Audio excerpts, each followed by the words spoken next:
कृष्ण कृष्ण कृष्ण हरे हरे हरे राम राम राम हरे हरे।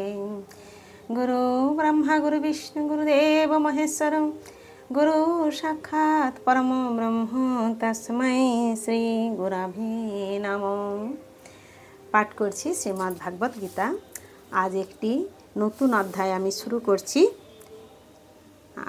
এর আগে আমি সমাপ্ত করেছি পুরুষোত্তম যোগ পঞ্চদশ অধ্যায়। শুরু করছি আমি ষোড়শ অধ্যায় দৈবাসুর সম্পদ বিভাগ যোগ।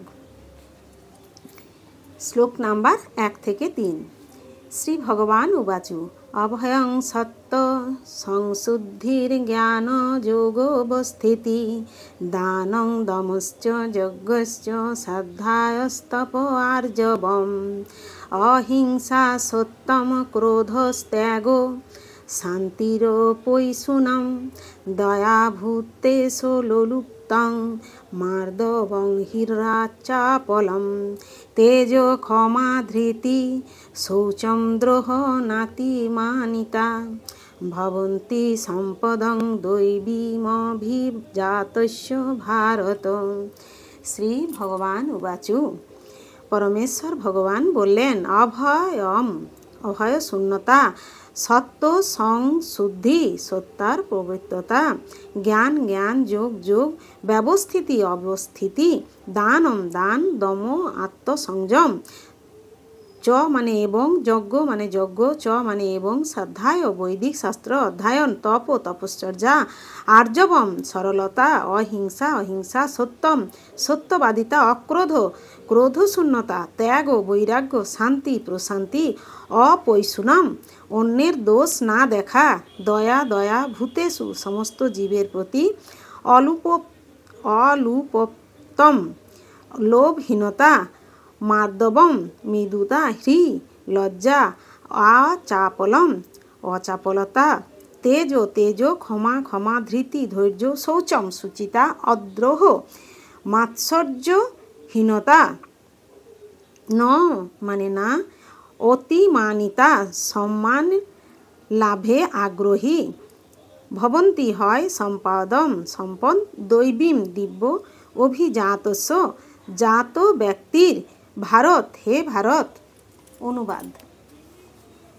পরমেশ্বর ভগবান বললেন হে ভারত, দিব্যভাব সমন্বিত ব্যক্তিদের মধ্যে ভয় শূন্যতা, সত্তার পবিত্রতা, পারমার্থিক জ্ঞানের অনুশীলন, যোগ সাধন, দান আত্মসংযম, যজ্ঞ অনুষ্ঠান, বৈদিক শাস্ত্র অধ্যয়ন, তপশ্চর্যা, সরলতা, অহিংসা, সত্যবাদিতা, ক্রোধশূন্যতা, বৈরাগ্য, শান্তি, অদোষদর্শী, সমস্ত জীবে দয়া, লোভহীনতা, মৃদুতা, লজ্জা, অচপলতা, তেজ, ক্ষমা, ধৈর্য, শৌচ, মাৎসর্যহীনতা, অভিমান শূন্যতা, এই সমস্ত দিব্য গুণগুলি দেখা যায়। তাৎপর্য। পঞ্চদশ অধ্যায়ের শুরুতে অস্বস্থ বিক্ষোভত এই জড়জগতের বর্ণনা করা হয়েছিল। তার উপমূলগুলিকে জীবের মঙ্গল ও অমঙ্গলজনক বিভিন্ন কর্মের সঙ্গে তুলনা করা হয়েছিল। নবম অধ্যায়ে দেব ও অসুরদের কথা বর্ণনা করা হয়েছিল। বৈদিক রীতি অনুসারে সাত্ত্বিক কর্মকে মুক্তিপ্রদ মঙ্গলজনক কর্ম বলে বিবেচনা করা হয়ে থাকে এবং এই প্রকার কার্যকলাপকে দৈবী প্রকৃতি বলে অভিহিত করা হয়। যারা দৈবী প্রকৃতিতে অধিষ্ঠিত তারা মুক্তির পথে অগ্রসর হয়। পক্ষান্তরে যারা রাজসিক ও তামসিক কর্ম করছে তাদের পক্ষে মুক্তি লাভের কোনোই সম্ভাবনা নেই। তারা হয় এই জড়জগতে মনুষ্যরূপে অবস্থান করবে বা অধোগামী হয়ে পশু জীবন বা আরও নিম্নতর জীবন লাভ করবে।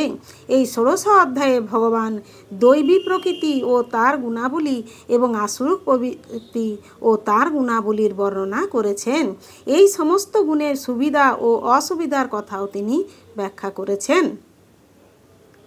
অভিজাতস্য অর্থাৎ দিব্যগুণে যার জন্ম হয়েছে বা দৈবগুণ সম্পন্ন শব্দটির উল্লেখ অত্যন্ত তাৎপর্যপূর্ণ। দিব্য পরিসরে সন্তান উৎপাদনের পন্থা বৈদিক শাস্ত্রে গর্ভাধান সংস্কার নামে পরিচিত। পিতামাতা যদি দিব্যগুণ সমন্বিত সন্তান কামনা করেন তাহলে তাদের মানব জীবনের জন্য অনুমোদিত 10টি সংস্কার মেনে চলতে হবে। শ্রীমদ্ ভাগবত গীতাতে আমরা আগেই পড়েছি যে সুসন্তান লাভের জন্য স্ত্রী পুত্রের যে যৌন মিলন তা শ্রীকৃষ্ণ স্বয়ং। যৌন মিলন যদি কৃষ্ণ ভাবনাময় হয় তাহলে নিন্দনীয় নয়। যারা কৃষ্ণ ভাবনাময় তাদের অন্তত কুকুর বিড়ালের মতো সন্তান উৎপাদন না করে এমন সন্তান উৎপাদন করা উচিত যারা জন্মের পরে কৃষ্ণ ভাবনাময় হবে। সেটি কৃষ্ণ ভাবনায় নিমগ্ন পিতামাতার সন্তান রূপে জন্মগ্রহণ করার সৌভাগ্য। সমাজকে 4টি বর্ণে এবং 4টি আশ্রমে ভাগ করেছে। যে বর্ণাশ্রম ধর্ম নামক সমাজ ব্যবস্থা তা জন্ম অনুসারে মানব সমাজকে বিভক্ত করার জন্য নয়। এই বিভাগ হয়েছে শিক্ষাগত যোগ্যতা অনুসারে সমাজের শান্তি ও সমৃদ্ধি বজায় রাখাই তার উদ্দেশ্য। এখানে উল্লিখিত গুণাবলীকে দিব্যগুণ বলে বর্ণনা করা হয়েছে।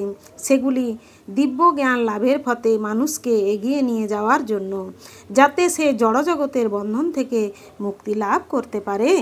বর্ণাশ্রম ব্যবস্থায় বৈরাগ্যবান সন্ন্যাসীকে ঊর্ধ্বতন বা সমাজের সকল শ্রেণীর গুরু বলে গণ্য করা হয়েছে। ব্রাহ্মণকে ক্ষত্রিয়, বৈশ্য ও শূদ্র সমাজের এই 3টি বর্ণের গুরু বলে গণ্য করা হয়। কিন্তু সন্ন্যাসী যিনি এই সমাজের শীর্ষস্থানে অধিষ্ঠিত তিনি ব্রাহ্মণদেরও গুরু। সন্ন্যাসীর প্রথম যোগ্যতা হচ্ছে ভয় শূন্যতা, কারণ সন্ন্যাসীকে একাকী সম্পূর্ণ সহায় সম্বলহীন হয়ে কেবলমাত্র পরমেশ্বর ভগবানের কৃপার উপর নির্ভর করে থাকতে হয়। যদি তিনি মনে করেন আমার সমস্ত সম্পর্ক ছিন্ন করার পরে কে আমায় রক্ষা করবে, তাহলে তার পক্ষে সন্ন্যাস আশ্রম গ্রহণ করা উচিত নয়। তাকে সম্পূর্ণভাবে বিশ্বাস করতে হবে যে শ্রীকৃষ্ণ বা পরমেশ্বর ভগবান পরমাত্মা রূপে সর্বদাই তার হৃদয়ে রয়েছেন। তিনি সর্বদাই সব কিছু দর্শন করছেন এবং তিনি হৃদয়ের সমস্ত বাসনাগুলির কথা জানেন। এইভাবেই তাকে দৃঢ় প্রত্যয় সম্পন্ন হতে হয় যে পরমাত্মা রূপে শ্রীকৃষ্ণ তার শরণাগত জীবের রক্ষণাবেক্ষণ করেন। তার অনুভব করা উচিত আমি কখনোই একাকী নই। আমি যদি অরণ্যের গভীরতম প্রদেশেও থাকি শ্রীকৃষ্ণ তখনও আমার সঙ্গে থাকবেন এবং তিনি আমাকে রক্ষা করবেন। এই দৃঢ় বিশ্বাসকে বলা হয় অভয়ম বা ভয়শূন্যতা। সন্ন্যাসীর পক্ষে এই ধরনের মনোভাব থাকা আবশ্যক। হরে কৃষ্ণ কৃষ্ণ কৃষ্ণ হরে হরে, হরে রাম রাম রাম হরে হরে। জয় গুরুদেব।